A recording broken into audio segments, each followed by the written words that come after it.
ஓம் நமோ பகவதே வாசுதேவாய. ஓம் நமோ பகவதே வாசுதேவாய.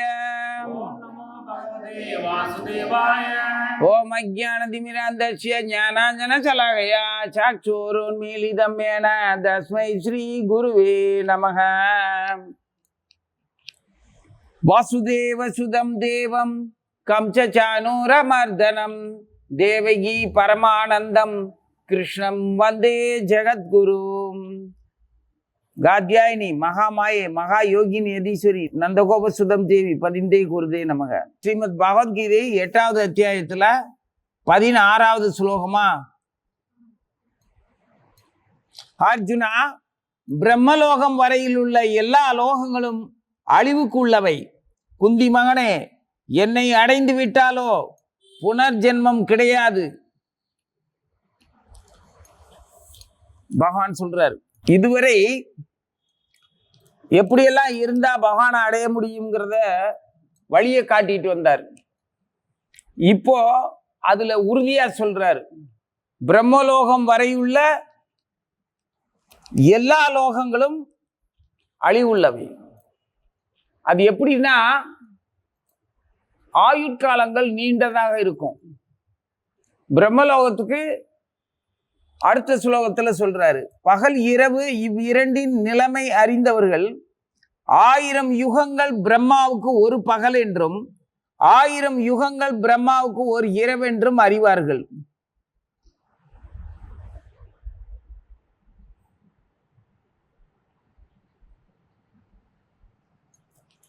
மனித உலகத்துல நமக்கு 1000 யுகங்கள். ஒரு யுகம்னா ஒரே ஒரு யுகம்ங்கிறது இந்த இப்ப நம்ம வசிக்கிற இந்த கலியுகம். எப்படின்னா, வாரத்துக்கு 7 நாள், மாசத்துக்கு 30 நாள், வருஷத்துக்கு 365 நாள், 12 மாசம் அப்படின்னு கணக்கு வச்சிருக்கோம்ல. கணக்கு நம்ம எங்க வச்சிருக்கிறோம்? அது காலம் வகுத்து நம்ம அந்த காலத்தினுடைய பருவ காலங்களுடைய மாற்றங்கள், உயிர்களினுடைய தோற்றங்கள், உயிர்களுடைய பயணங்கள், பயணத்திற்கு பின்பு மீண்டும் உயிர்களுடைய வருகைகள், இதுக்கு தகுந்த மாதிரி ஒவ்வொரு செயலுக்கும், ஒவ்வொரு வித்து விளையிறதுக்கும், அது வளர்றதுக்கும், அது பூக்கிறதுக்கும், காய்க்கிறதுக்கும், பழுக்கிறதுக்கும் எல்லாத்துக்கும் ஒரு குறிப்பிட்ட காலங்கள் இருக்கு. அதே மாதிரி ஜனனம் மரணம், நம்ம கண்ணை இமைக்கிறது முதற்கொண்டு ஒரு குறிப்பிட்ட நாளைக்கு அந்த மாத்திரை கணக்கு இருக்கு. எல்லாத்துக்குமே கணக்கு இருக்குல்ல. ஒவ்வொரு செயலுக்கும் ஒரு குறிப்பிட்ட நேரம், கணிசமான ஒரு நேரம் கழியுது. நம்ம வாழ்நாள் முழுவதுமே எப்ப ஜனிச்சோமோ அதுல இருந்து நமக்கு தெரிஞ்சு தொடங்குற காலங்கள், அப்புறம் உடல் விட்டு போற வரைக்கும் அந்த காலத்தினுடைய கணிதம் நகர்ந்துக்கிட்டு மாற்றங்களை உண்டு பண்ணிக்கிட்டே இருக்குது. ஒவ்வொரு நேரமும் நாம தூங்கிக்கிட்டு இருந்தாலும், நடந்துகிட்டு இருந்தாலும், பேசிக்கிட்டு இருந்தாலும், சாப்பிட்டுக்கிட்டு இருந்தாலும் இயக்கம், வளர்ச்சிதை மாற்றம் அது தொடர்ந்து நடந்துகிட்டே இருக்குது. மூச்சு விடுறோம், பிராணவாயு உள்ள போகுது, உள்ள போன பிராணவாயு வெளியில வருது.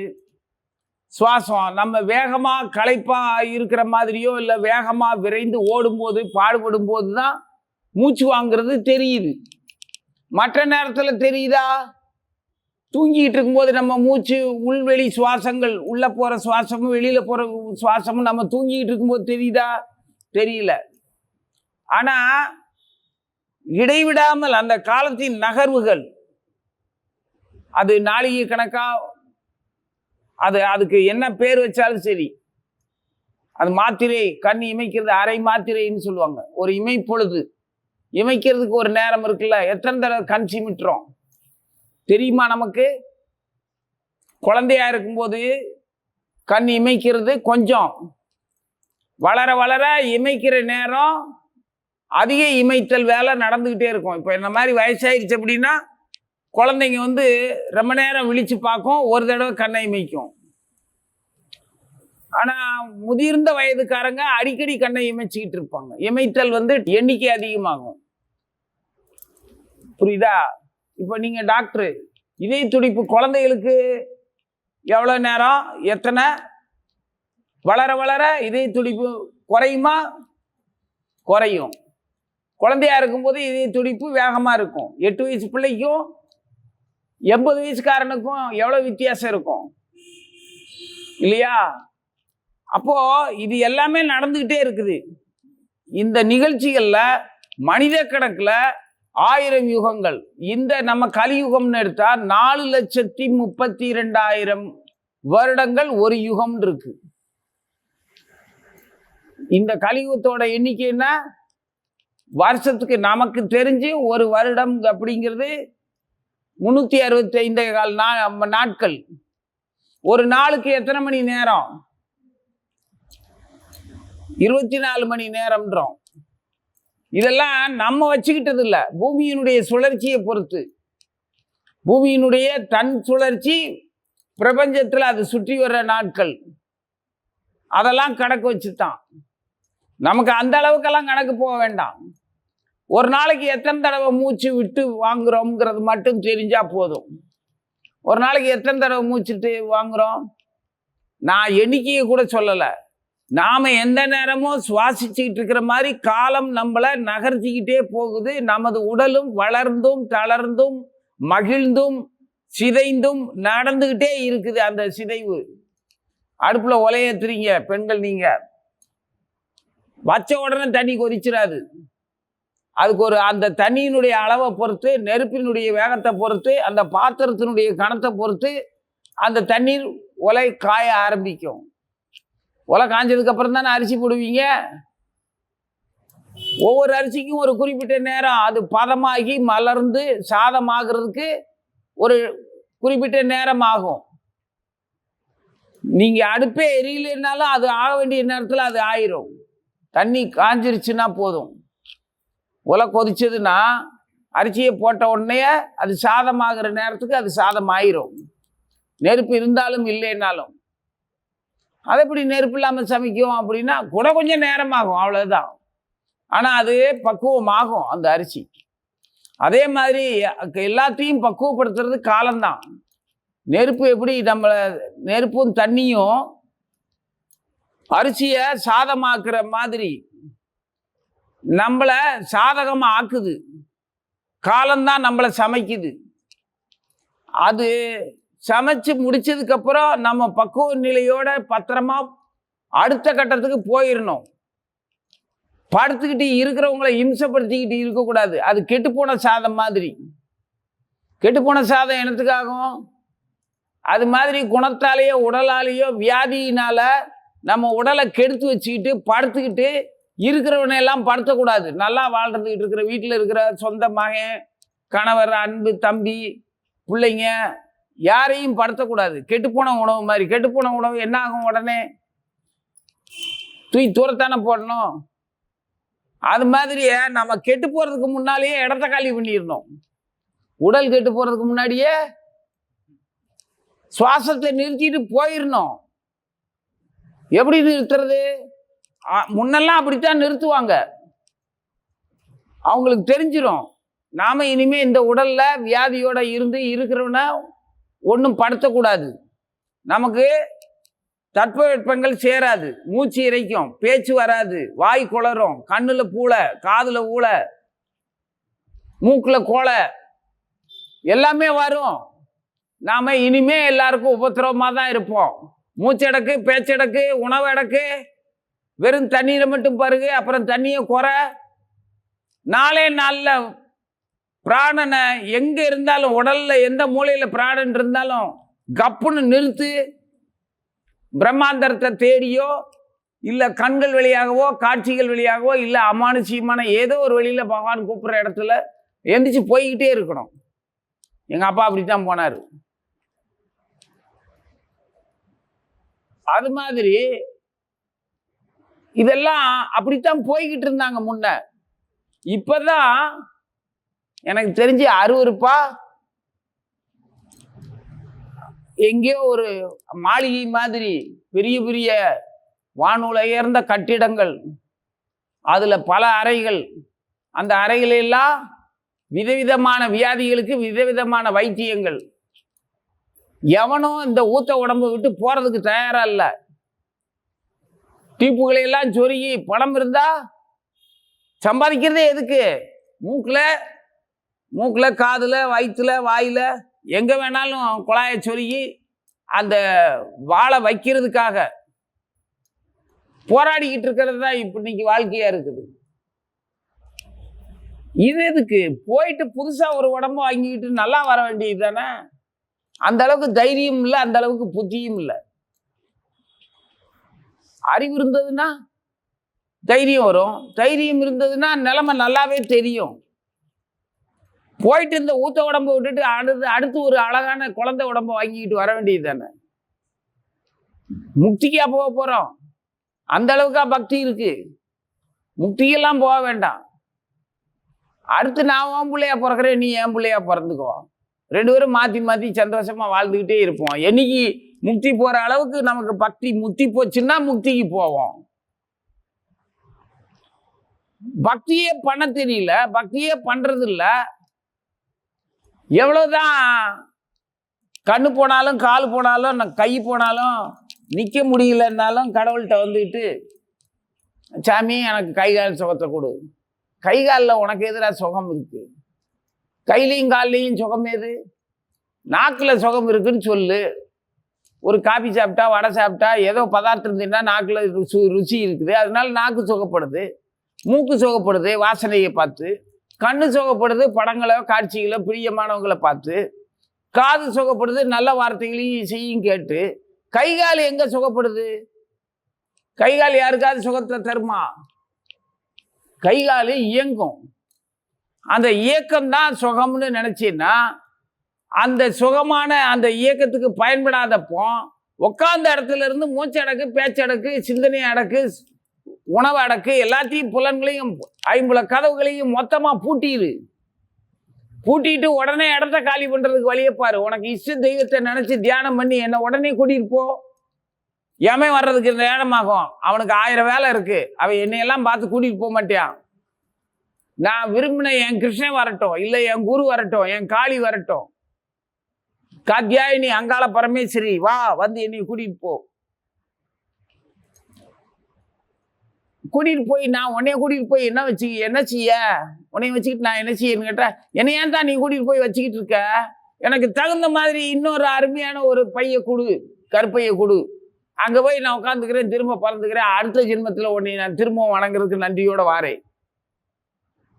புத்தம்புது உடல்ல ஏன் பிறந்ததுலேருந்தே ஞானமா, அறிவா, தெளிவா, பக்தியா, பாசமா இருக்கிற குழந்தைகளை பார்த்துருக்கோமா? பார்த்துருக்கீங்களா இல்லையா? என்னப்பா எங்கேயோ பார்த்த மாதிரி யோசிக்கீங்க? இந்தாதான் உட்காந்துருக்காளுங்களே, இவளுகெல்லாம் நமக்கு மேல அறிவானவங்க தானே, நமக்கு சீனியர் தான், உடம்பு தான் சின்னது. இவளுக்கு இருக்கிற அறிவு உனக்கு இருக்கா? நீ தானே பெத்த. அவளுக்கு இருக்கிற அறிவு உனக்கு இருக்குன்னு எங்க துணிச்சு சொல்லு பார்ப்போம்.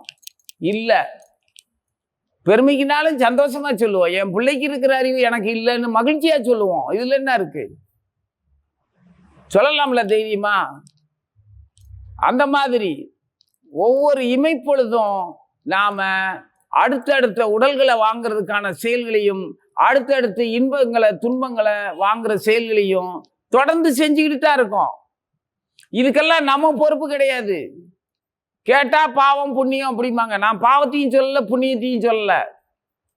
நமது செயல்கள் தான் நமது அடுத்த விளைவுகளுக்கு காரணம். அப்படிங்கும்போது கையில இருக்கிற செயல், முந்தைய செயலோட விளைவா இப்போ வாழ்ந்துகிட்டு இருக்கோம். இப்போ நல்லா தானே இருக்கோம். பகவான் முன்னால உட்காந்துருக்கோம், பாகவதம் படிக்கிறோம், பகவத்கீதை படிக்கிறோம், பகவானை பற்றிய செய்தியை கேட்குறோம். இதெல்லாம் எத்தனை ஜென்மமா தவம் இருந்தோமோ இன்னைக்கு பகவானை பற்றிய ரகசியங்களை எல்லாம் நான் பகவானே சொல்ற ரகசியத்தை நாம கேட்குறோம்னா, எத்தனையோ இடத்துல உபன்யாசம், கதாகலட்சேபம், பல இதை கேட்டிருப்போம், எவ்வளவோ கேட்டிருப்போம். யாரோ ஆன்மீக கதைகள் சொல்றதெல்லாம் கேட்டிருப்போம். மாரி பிறந்தது, காளி பிறந்தது, கிருஷ்ணன் பிறந்தது, சரஸ்வதி பிறந்தது, பிரம்மா பிறந்தது, சொடலமாடன் பிறந்ததுல இருந்து அத்தனை கதையும் கேட்டிருப்போம். வில்லுப்பாட்டா பல வடிவங்கள்ல கேட்டிருப்போம்ல. ஆனா எல்லா கதையும் கேட்டதுல நம்மளையும் தெரியல, அந்த கடவுளையும் தெரியல, வாழ்க்கையும் புரியல, வளமாகல, வறுமையாகல, எல்லாம் அதது பாட்டுக்கு நடந்துகிட்டு இருக்கு. வயசாச்சு, கண்ணு போச்சு, முடி கருப்பாச்சு, வெளுப்பாச்சு, பல மாதிரி ஆயிடுச்சு. உட்காந்தா எந்திக்க முடியல, ஓட முடியல. குழந்தையா இருக்கும்போது ஓடி விளையாண்டமோ என்னமோ தெரியாது, நனவு இல்லை. ஆனா இப்போ ஓட முடியல. அப்படிதானே? ஆக ஒவ்வொரு உடல்லையும் ஒவ்வொரு வாழ்க்கையிலையும் நாம ஏதாவது ஒரு தெய்வத்தோட தொடர்புல தான் இருந்திருக்கோம்.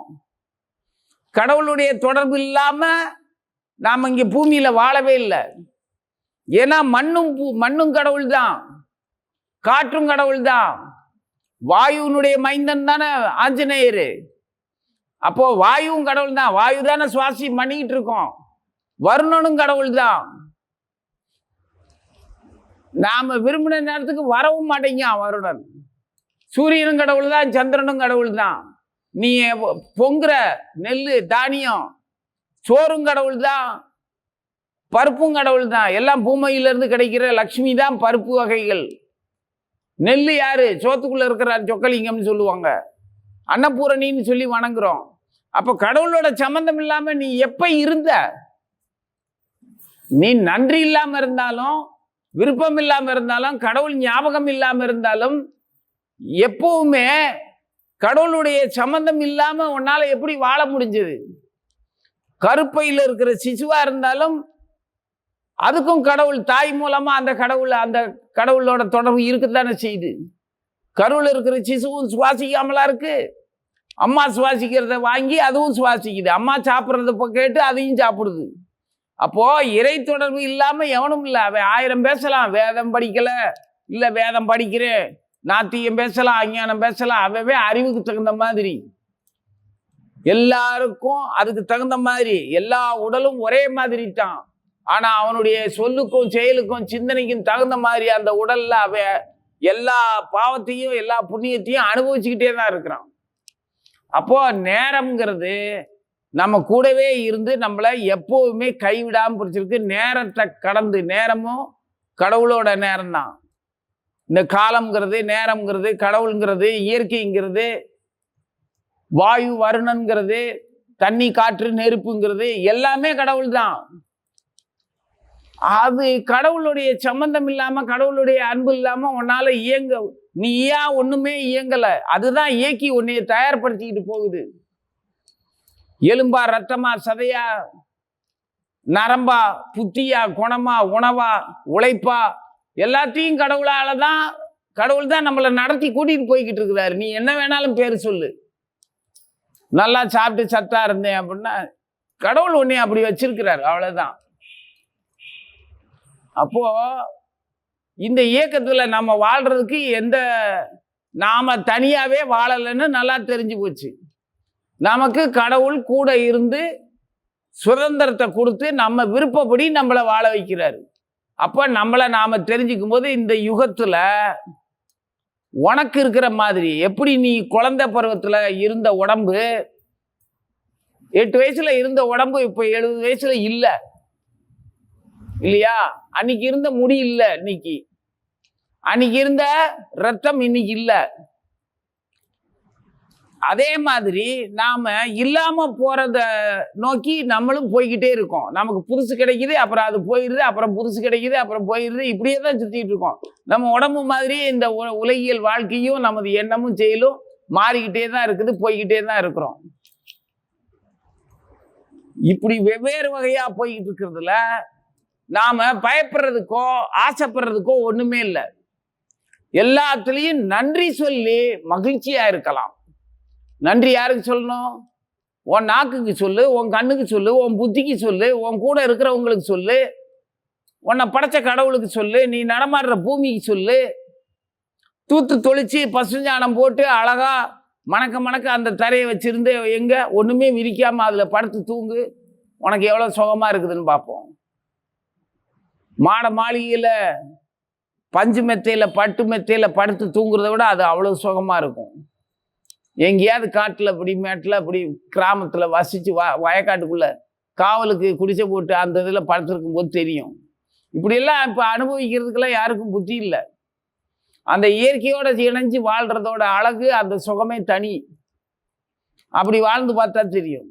அப்போ ஒரு உயிரானது இந்த மாதிரி சந்தோஷத்துல தொடர்ந்து வாழ்ந்துகிட்டு இருக்கும்போது எத்தனையோ கிருஷ்ணர் கதைகளையும் கடவுள் கதைகளை கேட்டாலும் இன்னைக்கு பகவானுடைய வைபவத்தை கேட்குறோம்னா நம்ம கடந்த காலத்துல நமக்கு கிடைச்ச புண்ணியம்தான், அந்த பாக்கியமும் அந்த அதிர்ஷ்டமும் தான் இன்னைக்கு அவர் முன்னால உட்காந்து அவரை பத்தி தெரிஞ்சுக்க வச்சிருக்கு. இப்போ உன்னை பத்தி நான் தெரிஞ்சுக்கணும்னா உன்னோட அனுமதி இல்லாம உன்னைய பத்தி நான் எப்படி தெரிஞ்சுக்கிறது? நீ சொன்னாதானே உன்னைய பத்தி எனக்கு தெரியும். நானா கற்பனை பண்ணிக்க முடியுமா? அப்போ கடவுளை பற்றி நமக்கு சொல்லித்தராருன்னா அவருக்கு நம்ம மேல பிரியம் இருக்க போய் தானே அவரை பத்தி நமக்கு சொல்லித்தராரு. அந்த வாய்ப்பு நமக்கு எப்படி கிடைச்சது? இத்தனை வருஷமா பல மாதிரி தெரிஞ்சதுக்கு இன்னைக்கு கடவுளை பற்றி, கிருஷ்ணரை பற்றி கிருஷ்ணரே சொல்லித்தர்றத நம்ம கேட்கிற நிலைமை இன்னைக்கு வந்திருக்குது. அப்போ இதுக்கு முன்னாடி நடந்ததுல நல்லது நடந்திருக்கு, நல்லவனா நடந்திருக்கும். அதனால கிருஷ்ணர் அவரை பத்தியே அவர் நமக்கு சொல்லித்தராரு. அப்போ நமக்கு தெரிஞ்சோ தெரியாமலோ நல்லவனா இருந்ததுனாலதான் இன்னைக்கு கிருஷ்ணரை பற்றியே அவர் நமக்கு சொல்லித்தராருன்னா, அப்போ அவருடைய பிரியம் கிடைச்சதுக்கு அப்புறம் இந்த உடம்பை விட்டு போகும்போது அவரே தொடக்கி வராம பின்ன யார் வருவா? புரியுதா நான் சொல்றது? ஏற்கனவே ஒன்றும் தெரியாம இருக்கும்போதே இருந்தப்பமே நம்மளை இப்ப கிருஷ்ணர் காப்பாற்றி அவரை பற்றி அவர் நமக்கு சொல்லித்தராரு. அந்த அளவுக்கு அவருக்கு நம்ம மேல மரியாதையும் பாசமும் இருக்குது. ஒருத்தரை உனக்கு பிடிக்கலன்னா உன்னை பத்தி நீ எப்படி எனக்கு சொல்லி தருவ? உனக்கு என்னைய பிடிச்சிருக்கு, அதனால நீ உன் பேர் என்ன, உன் படிப்பு என்ன, உன்னுடைய விருப்பம் என்ன, நீ எப்படி இருப்ப, உன் குணம் என்ன அப்படிங்கிறத என்கிட்ட சொல்ற. எதுக்காக சொல்ற? என்னை உனக்கு பிடிச்சிருக்கு, உனக்கு தேவையான உதவியை நான் செய்வேன்னு நம்பிக்கை இருக்கு, அதனால நீ என்கிட்ட எல்லா விவரத்தையும் சொல்ற. அதே மாதிரி கடவுளுக்கு அவரை பற்றிய குணம், அவருடைய வாழ்க்கை, அவருடைய விருப்பம் எல்லாம், அவருடைய தன்மை, அவருடைய நேரம், அவருடைய உயரம், அவருடைய நடை, அவருடைய விளையாட்டு எல்லாத்தையும் நமக்கு சொல்லித்தராரு. எங்க பிறந்தேன், எப்படி இருந்தேன், யார் கூட விளையாண்டேன், எதுக்காக விளையாண்டேன், என் நண்பர்கள் யாரு, என் தெய்வங்கள் யாரு, என் துணை யாரு. அவர் சொல்றாரு மகாலட்சுமிகிட்ட, வெங்கடேஷ் பெருமாள், என் பக்தனை விட என்னோட மகாலட்சுமியே எனக்கு அவ்வளவு பெருசு இல்லை, என் பக்தனுக்கு அப்புறம் தான் என் லட்சுமி அப்படிங்கிறாரு. அந்த அம்மாவை தூக்கி நெஞ்சில தான் வச்சிருக்கிறாரு. அப்படி இருந்தும் சொல்றாரு என் பக்தனுக்கு அப்புறம் தான் நீங்கிறாரு. அவ்வளவு பிரியமா நம்ம மேல, அவ்வளவு பிரியமா, அந்த அளவுக்கு அவரோட பிரியத்தை தெரிஞ்சுக்கிறதுக்கு இந்த பிறவியில வாய்ப்பு கிடைச்சிருக்குது. அப்ப இனி வர்ற பிறவிகள்ல அவர் துணைக்கு தானே இருப்பாரு. ஒரு தடவை அறிமுகமானவன் அடுத்த தடவை எப்படி நமக்கு விரோதமாவாரு? ஒரு தடவை பிரியமா அறிமுகமானவங்க அடுத்து நமக்கு விரோதம் ஆவாங்களா? நாமளே விரோதம் பண்ணினா தான் உண்டு. நானா உன்னை வெறுக்கவே மாட்டேன், நான் உள்ளதெல்லாம் சொல்றத வச்சு உனக்கு பயமோ வெக்கமோ வந்துச்சுன்னா என்னைய வேண்டாம்னு சொல்லுவேன். உனக்கு பயமே இல்லை அப்படின்னா அவர் சொல்றது சரித்தானே அப்படின்னு என் மேல பாசமா தான் இருப்ப. அதே மாதிரி தான் கடவுள், அவர் சொல்றது சரித்தானே, எனக்கு கை கால் சுகத்தை கொடு, அதை கொடு, இதை கொடுன்னு நான் தான் பைத்தியகாரத்தனமா கேட்டுக்கிட்டு இருக்கேன். எல்லாம் எனக்கு நான் வாங்கின மார்க்குக்கு தகுந்த மாதிரி எனக்கு உடம்பு கிடைச்சிருக்குது. நான் வாழ்ந்த லட்சணத்துக்கும், நான் பேசின நடவடிக்கைக்கும், நான் தின்னதுக்கும், நான் விரதம் இருந்ததுக்கும், நாம் அடுத்தவனை பழிச்சதுக்கும், எவன் என்கிட்ட வாங்கி என்னென்னத்தை தின்னனோ அதெல்லாம் வியாதியா உடம்புல இருக்கு. யார முன்னும் பின்னும் தெரியாம பழிச்சு பேசணும்னா அதெல்லாம் வியாதியா உடம்புல இருக்கு. இதுக்கு கிருஷ்ணர் என்ன செய்வாரு? நானா தானே என்ன இப்படி ஆக்கிக்கிட்டேன். அப்படி இருந்தும், இவ்வளவு மோசமான நிலையில நான் இருந்தும் கூட, இன்னும் என்னைய பத்தி தெரிஞ்சுக்காம இருந்தும் கூட கிருஷ்ணர் என் மேல பிரியமா அவரை பற்றி எனக்கு சொல்லித்தராருன்னா, அப்ப அவருடைய அன்பை நான் மதிக்கணுமா வேணாமா? எனக்கு உடம்பு எப்படி இருந்துட்டு போகுது, வாழ்க்கை எப்படி இருந்துட்டு போகுது, இந்த உடம்பை விட்டு போகும்போது கடந்ததுல நடந்து வந்தாச்சு, இனி இந்த உடம்பை விட்டு போகும்போது கிருஷ்ணா நீயே கூட இருந்து எனக்கு துணைக்கிரு. இந்த உடம்புல, இந்த ஊத்த உடம்புக்குள்ள இன்னும் நான் இருந்தே தீருவேன்னு சொல்லி நான் கட்டாயமாலாம் இதுல இருக்க விரும்பல. கூட்டிட்டு போ, நல்ல இடத்துக்கு கூட்டிட்டு போ. அதுதான் அவர் சொல்றாரு, இங்க இருந்து பிரம்மலோகம் வரைக்கும் எல்லாமே அழியக்கூடிய உலகம் தான்றாரு. எல்லாமே அழியக்கூடிய உடம்புனா என்ன அர்த்தம்? அழிவுங்கிறத பத்தி பயப்படவே வேண்டாம் நீங்க. அதைத்தான் இவ்வளவு நேரம் பேசணும். அழிவுங்கிறது என்ன? மாற்றம் தானே. நீ குழந்தையா இருக்கும்போது இருந்த உடம்பு இப்ப இல்லைன்னா அந்த உடம்பு அழிஞ்சு போச்சுன்னு இப்ப நீ வருத்தமா படுற. இப்ப இருக்கிற வாலிபத்துல அழகுல நீ உன்னை திருத்தமாவும் அழகாவும் சந்தோஷமாவும் தானே இருக்க. அதே மாதிரி வயதாயிருச்சு அப்படிங்கிறதுக்காக வருத்தமா படணும். வயதானா வணக்கத்துக்குரிய ஒரு தோற்றமும் அனுபவமும் பெரியவங்க அப்படின்னு மதிக்கிறதையும் அனுபவிக்கிறோமா இல்லையா? அப்போ எந்த அளவுக்கு வயதானாலும் மற்றவர்கள் வணங்கவும் வாழ்த்து, அவங்க வந்து நமது அனுபவங்களை கேட்டு அவங்க நம்மளை வணங்கி ஆசீர்வாதிக்க சொல்லி கேட்குறாங்க. பெரியவங்க நீங்க ஆசீர்வாதம் பண்ணுங்க, நாங்களும் அறிவோட திருத்தமா வாழணும்னு அப்படின்னு கேட்பாங்க. அப்போ வயோதிகமும் வணக்கத்துக்குரியது தானே. வாலிபம் ஒரு வகையான இன்பம்னா வயோதிகம் ஒரு வகையான இன்பம், குழந்தை பருவம் ஒரு வகையான இன்பம்னா இந்த இளமை பருவம் பால்ய பருவம் ஒரு வகையான இன்பம். எல்லாமே நம்ம சரியா வாழ்ந்தோம்னா கடைசி வரைக்கும் மகிழ்ச்சியா வாழலாம். அதை உடம்பு விட்டு போகும்போது இந்த இதுல எதுக்குமே வருத்தப்படாத மாதிரி பகவான் நம்மளை அடுத்த புதிய உடலுக்கு கூட்டிட்டு போகும்போது அவரே துணைக்கி வரும்போது நம்ம வருத்தப்பட தேவையில்லை. இன்னைக்கு யாரு காத்தியாயினி? காத்தியாயின்னு என்ன அர்த்தம்? நேர்மை, விரதம், தவம், ஒழுக்கம், பண்பு, வேகம், விவேகம், செயல் ஊக்கம், நம்பிக்கை, இருளுக்குள் வெளிச்சம், இத்தனையும் தான் காத்தியாயினின்னு அர்த்தம். அதான் மகா மாயா. மகா மாயான்னா மாயாங்கிறது வந்து இல்லாததை இருக்கிறதா நம்ப செய்யறது. மகா மாயான்னா என்ன அர்த்தம்?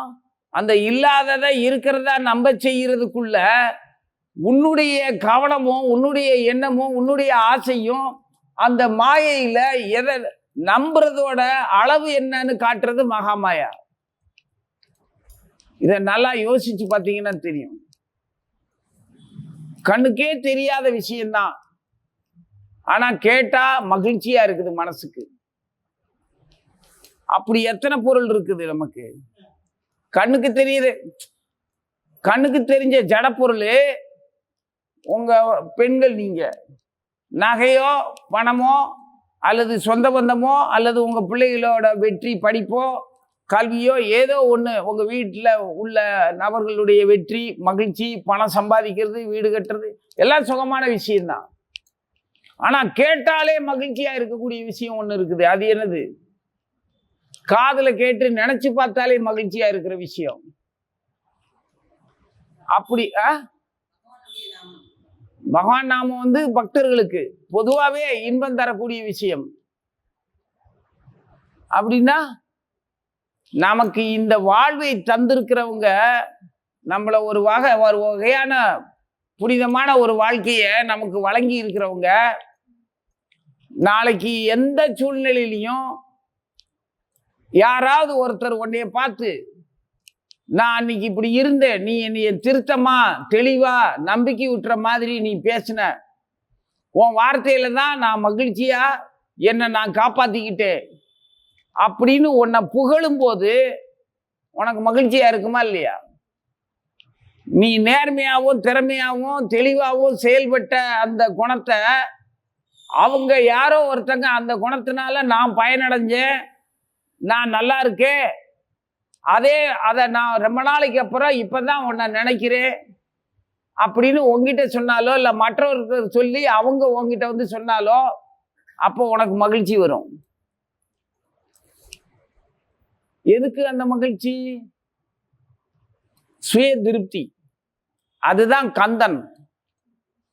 எந்த உயிரை வணங்கினாலும் அந்த வணக்கத்துல மகிழ்ச்சி அடைகிறவன் கந்தன். கந்தன்னா முருகன். முருகன்னா கார்த்திகேயன். கார்த்திகை நட்சத்திரத்துல 6 முருகனா 6 குணங்களோட பிறந்தவன். சிவபெருமானுடைய நெற்றிக்கண்ல இருந்து தோன்றியவன். அவன் எந்த தாயோட கருவிலையும் இருந்து தோன்றல. அந்த கந்தன் மாதிரி கந்தனுடைய புகழ் தான். நம்மளை யாராவது ஒருத்தங்க புகழ்ந்தானா நம்ம மகிழ்ச்சி அடைகிறோம்னா அந்த உணர்ச்சி கந்தன் தான், அந்த முருகன் தான். புரியுதா?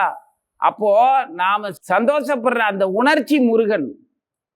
அந்த சந்தோஷப்படுற உணர்ச்சிக்கு ஒரு எண்ணம் இருக்குமா, அது பார்வதி. அந்த எண்ணத்துக்கு பின்னால அந்த மகிழ்ச்சியான ஒன்றை நாம் பாராட்டுற அந்த அன்பு இருக்கே, அந்த அன்பு தான் சிவபெருமான். அன்பே சிவம், அறிவே சக்தி, ஞானமே முருகன். முருகனுக்கு 2 கைகள் மாதிரி 2 துணைகள், இச்சையும் கிரியையும். இச்சா சக்தி, கிரியா சக்தி. இச்சைன்னா என்ன அர்த்தம்? விருப்பம். கிரியைனா என்ன அர்த்தம்? செயல். அப்போ ஒரு விருப்பம், அந்த விருப்பம் வந்த உடனேயே செயல்பட தொடங்குறோம். என்ன செயல்பட தொடங்குறோம்? நடக்க தொடங்குறோம். குளிச்சு கிழிச்சு வீடு வாசல்லாம் சுத்தம் பண்ணிட்டு, பாத்திரம் மண்டம் அனுப்பிட்டு, பிள்ளைகள் எல்லாம் பள்ளிக்கூடத்துக்கு அனுப்பிட்டு, வீட்டில் வேலைக்காரங்க முதலாளிகள் எல்லாத்தையுமே வேலைக்கு அனுப்பிட்டு நீ சுத்தமாகி நீ கிளம்பி புறப்படுற. செயலெல்லாம் செஞ்சாச்சு. ஞானம் எங்கே வந்துச்சு? முதல்ல விருப்பம் வந்தது, அப்புறம் செயல் வந்துச்சு. செயலும் விருப்பமும் சேர்ந்து எங்கே ஒன்றை கூட்டிகிட்டு போகுது? அறிவுக்கு கூட்டிகிட்டு போகும். அறிவு என்னது? பார்வதி பரமேஸ்வரன் அன்பும் சிவமும் சக்தியுமா இருக்கிற இடத்துக்கு உன்னையா நடத்தி கூட்டிகிட்டு போயிடுது. அங்கே போய் பார்க்குறோம். மயூரநாதர்கிட்ட போனால் அமோகமாக அன்னைக்கு கிழமைக்கும் பூஜைக்கும் அங்கே நடக்கிற விழாக்களையும் பார்க்கும்போது மனம் பூர்ணமாக நிறைஞ்சு மகிழ்ச்சியாக இருக்குது. இந்த மகிழ்ச்சி மாதிரியே நீ தெளிவாகவும் திருத்தமாகவும் உன்னால மற்றவர்கள் நல்லபடியாக திருந்தி மகிழ்ச்சியாக வாழ்ந்ததை அவங்க உங்ககிட்ட சொல்லும் போதோ அல்லது மற்றவர்கிட்ட சொல்லும் போதோ அந்த மகிழ்ச்சி சாப்பிட்றத விட, நகை நட்டு உடுத்துறதை விட, பட்டும் பகட்டும் உடுத்துறதை விட மகிழ்ச்சியாக இருக்கும். புகழுக்கு மயங்காதவங்க யார் இருக்கா? யாருமே இல்லை. கடவுளே மயங்குவாரு. கடவுளே புகழுக்கு மயங்கும் போது நீ மயங்க மாட்டியா? எங்க? சரி, நீ புகழுக்கு மயங்கலைன்னு வச்சுக்குவோம். நான் உன்னை திட்டுறேன், அப்போ கோபம் வருமா வராதா? உனக்கு என்ன அறிவு இல்லையா? நீ என்ன இப்படி பொம்மை மாதிரி உக்காந்துக்கிட்டு இருக்க, மண்டையை ஆட்டிக்கிட்டு அப்படின்னு நான் சொன்னேன்னா உனக்கு கோபம் வருமா வராதா? அப்போ கோபம் வர்ற மாதிரி மகிழ்ச்சியா சொல்லும் போது புகழும் வர்றதையும் ஏத்துக்கிட்டு மகிழ்ச்சி அடையணும்ல. அப்படியா சொரணக்கிட்டு போயிருக்கோம் பாராட்டினா? அப்போ உண்மையிலேயே மகிழ்ச்சி அடையணும் அப்படின்னு விரும்பினோம்னா இருக்கிறதுலயே பெரும் மகிழ்ச்சி. சாப்பிட்றத விட, உடுத்துறத விட, நகை நட்டு பணம் காசு பதவி அந்தஸ்து எல்லாத்த விட ஒரு தெளிவா திருத்தமா உண்மையா நீ செயல்பட்டதை ஒருத்தர் பாராட்டும் போது, அந்த புகழும் போது அவங்க நல்லா இருக்கிறத பார்த்து உனக்கு வர்ற மகிழ்ச்சி தான் உண்மையான மகிழ்ச்சி.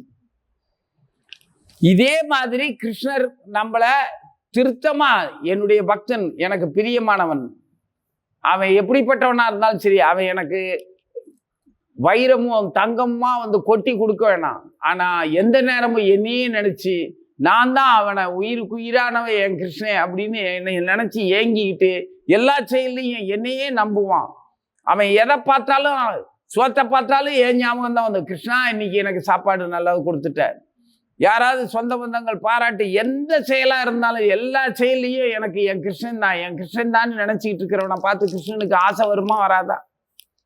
அவன் உன் மேல எவ்வளவு பிரியமா இருப்பான். அப்புறம் என்ன, இந்த உடம்பா இருந்தானே, எத்தனை உடம்பா இருந்தானே, அழியக்கூடிய மாற்றங்கள் இருக்கக்கூடிய பிரம்மலோகமா இருந்தானே, சத்தியலோகமா இருந்தானே, பாதாள லோகமா இருந்தானே, எங்க நீ போனாலும் அவன் தான் கூட வருவானே இவன் கூட. அதை விட வேற என்ன பாக்கியம் வேணும்? அப்படி ஒரு பாக்கியத்தை இந்த பிறவில இப்பவே சம்பாதிச்சிட்டோம்னா எதை பத்தியும் கவலைப்பட வேண்டியது இல்லையே. கற்பனை பண்ணி கூட கவலைப்பட வேண்டியது இல்லை. தேவையில்லாம பயப்பட வேண்டியது இல்லை. அப்போ நமக்கு பிறப்பும் கிடையாது, இறப்பும் கிடையாது. இறப்பை கண்டும் பயப்பட வேண்டியதில்லை, பிறப்பை கண்டும் பயப்பட வேண்டியதில்லை. பிறப்பை பற்றி தெரியாது, அதனால பயப்பட மாட்டோம். பிறக்கும்போது எப்படி பிறந்தேன்னு கேட்டால் நமக்கு தெரியுமா? தெரியாது. பிறந்து 10 வருஷம் கழிச்சு விளையாண்டதுக்கு அப்புறம், அடி வாங்கினதுக்கு அப்புறம், படிப்பு அது இதுன்னு வேலைன்னு விவரம் தெரிஞ்சதுக்கு அப்புறம் தான் நமக்கு பயமே வரும். ஆனா பிறப்பு பயம் தெரியும். ஆனா மரணம்ங்கிறது எப்ப வேணாலும் பயம் வரும். ஏன்னா அதை கண்ணால பாக்குறோம். ஐயோ இந்த உடம்பை விட்டுட்டு அவன் போயிட்டானே, இந்த உடம்பை கொண்டு போய் அங்க போய் இது காலி பண்ணிட்டாங்களே, அப்ப அவன் எங்க போயிருப்பான், என்னவாயிருப்பான் அப்படின்னு பயம். அதனாலதான் இந்த வீணா போன உடம்பா இருந்தாலும், கை கால் வரலைன்னாலும், கண்ணு ரிப்பேரு காது ரிப்பேர்னாலும் அதுக்குள்ளேயே இருக்கணும்னு ஆசைப்படுறோம். ஏன்? போறதுக்கு பயம். போற இடம் தெரியல, அதனால பயம். இப்ப நமக்கு போற இடம் தெரிஞ்சு போச்சு, அங்க என் கிருஷ்ணன் இருக்கான்னு தெரிஞ்சு போச்சு, தைரியமா போவோம்ல. ஏன்னா கிருஷ்ணனை இங்க அன்னமா தண்ணியா காற்றா எல்லாமுமா கிருஷ்ணராவே பார்த்து பழகிட்டோம்னா நம்ம போற இடத்துல கிருஷ்ணன் இருக்கிறத அடையாளம் கண்டுபிடிச்சிக்கலாம் தானா. இங்க கிருஷ்ணனை பத்தி தெரிஞ்சுக்கலன்னா போற இடத்துல கிருஷ்ணன் இருக்கிறதுன்னு தெரியாது. இங்கேயே கிருஷ்ணன் அறிமுகம் ஆயிடுச்சுன்னா அவன் எங்கேயும் இருக்கிறது அடையாளம் தெரிஞ்சு போகும். தெரியுமா தெரியாதா? முன்னக்கூடியே தெரிஞ்சிருவோம். அவன் எந்த வடிவத்தில் இருந்தாலும் கண்டுபிடிச்சிருவோம். அதைத்தான் சொல்றாரு, என்ன தெரிஞ்சுக்கிட்டவே திரும்ப இந்த பூமிக்கு அழியக்கூடிய இந்த இடத்துக்கு வரமாட்டான். அப்ப எங்க போவான்? சொர்க்கத்துக்கு போவானா? போகமாட்டான். நரகத்துக்கு போவானா? போகமாட்டான். சத்தியலோகம் போவானா? போகமாட்டான். பித்ருலோகம் போவானா? போகமாட்டான். பூர் புவ ஸ்வ அப்படின்னு வரிசையா 7 உலகங்கள் இருக்கு. எல்லாத்துக்கும் மேல சத்தியலோகம் பிரம்மலோகம் இருக்கு. பிரம்மலோகம் வரைக்கும் மாற்றங்கள் உரியதுதான் இப்ப சொல்லிட்டாரு. அப்ப பிரம்மலோகத்தையும் கடந்துதான் கிருஷ்ணர்கிட்ட போவோம்னு அர்த்தம். அப்படியா? அப்போ பிரம்மலோகத்தையும் கடந்து கிருஷ்ணர்கிட்ட போவோம். ஏன்னா அழியக்கூடிய உலகத்துக்கு அவன் வரமாட்டான்னு சொல்லி இருக்கிறாரு. யாரு? பரமபுருஷ பகவானை எல்லா இடத்துலையும் எல்லா உணர்வுலையும் எந்த நேரத்திலையும் அனன்யா சிந்தையந்தோமாம், வேறு எதுலேயும் மனசு நாட்டம் இல்லாம என்னையே நினைச்சுக்கிட்டு இருக்கிறவே எனக்கு நான் சுலபமா கிடைப்பேன்னு அவரே சொல்லி இருக்கிறாரு. அவரே நம்ம கிட்ட அவ்வளவு சொல்றாரு. அதை கேட்கிற பாக்கியம் நமக்கு இருந்திருக்குது. அப்படி ஒரு பாக்கியம் கிடைச்சதுக்கு அப்புறம் அவர் சொன்னதை மதிக்காம இருந்தோம்னா என்ன அர்த்தம்? தினம் அவர் சொல்றதை கேட்கணும். இன்னைக்கு கிருஷ்ணன் என்ன சொன்னான்? இன்னைக்கு கிருஷ்ணன் என்ன சொன்னான்? அன்னைக்கு கிருஷ்ணன் என்ன சொன்னான்? எனக்குன்னு என்ன சொன்னான் கிருஷ்ணன்? என்னை பத்தி சொல்லியிருக்கானா? உன்னை பத்தி எல்லாம் சொல்லல? இல்ல சொல்லியிருப்பான் பாரு. எங்க சொல்லியிருக்கான்? இல்ல உன்னை பத்தி நான் சொல்லல. 420 ஸ்லோகம் இருக்கு, இதுல உன்னை பத்தி சொல்லவே இல்லையே. சொல்லியிருப்பான், நல்லா பாரு. இல்லப்பா சொல்லலப்பா உன்னை பத்தி. கொண்டா புத்தகத்தை கொடு, நான் பார்க்கிறேன். வாங்கி திறந்து பார்க்கிறேன். பாவிகளில் எல்லாம் பெரும்பாவியாக இருந்தாலும் கூட என்னை சரணடைந்தவனை காப்பாற்றுவேன் நான் சொல்லி. என்னை பத்தி சொல்லியிருக்கான்ல, நான் தான் பாவியில எல்லாம் பெரும்பாவி தானே, என்னை தான் முதல்ல காப்பாற்றுவேன்னு சொல்லியிருக்கான். சொல்லலைங்க அப்படின்னா எப்படி இருக்கும்? கிருஷ்ணனே சந்தோஷப்படுவான். என்னடா உன்னை எப்படி சொல்ற அப்படின்னா, என்னைய விட பெரும்பாவி முட்டாள் எவனும் கிடையாது. முதல்ல நீ என்னையே தான் காப்பாற்றணும். எனக்கு தான் ஃபர்ஸ்ட் பிரைஸ். ஏன்னா எனக்கு ஞானம் தெரியாது, வேதம் தெரியாது, பக்தி தெரியாது. சுண்டலுக்காக தான் மார்கழியில கோயிலுக்கு எங்க அம்மா கூட்டிட்டு வந்தா. வேற ஒண்ணுமே தெரியாது. நான் எங்க அம்மாவையும் வஞ்சேன், அந்நேரம் தூங்க விடாம இழுத்துட்டு வர ஆளேன்னு. அப்ப நான் பாவி தானே? அப்படித்தானே? அப்போ என்னை காப்பாற்றுவேன்னு சொல்லியிருக்கேல்ல, அப்போ என்னை பத்தி தான் சொல்லியிருக்கான்ல. எல்லார பத்தியும் சொல்லியிருக்காரு கிருஷ்ணரு. இன்னைக்கு என்னைய பத்தி என்ன சொல்லியிருக்காரு? சரி, நேற்று நான் பாவியா இருந்தேன், பாவிகளை காப்பாற்றுவேன்னு சொல்லிட்டாரு. காப்பாற்றினதுக்கு அப்புறம் என்னை பத்தி எதுவும் சொல்லியிருக்காரா? அப்படின்னா பக்தன் எனக்கு பிரியத்தோட தண்ணியோ பழமோ பூவோ கொடுத்தா நான் பாசத்தோட ஏத்துக்கிறேன்னு சொல்லியிருக்கிறாரு. அப்படியா? ஆமா, நான் இன்னைக்கு தண்ணி கொடுத்தேன், இன்னைக்கு துளசி கொடுத்தேன், ஏத்துக்கிட்டேன்னு சொல்லிட்டான்.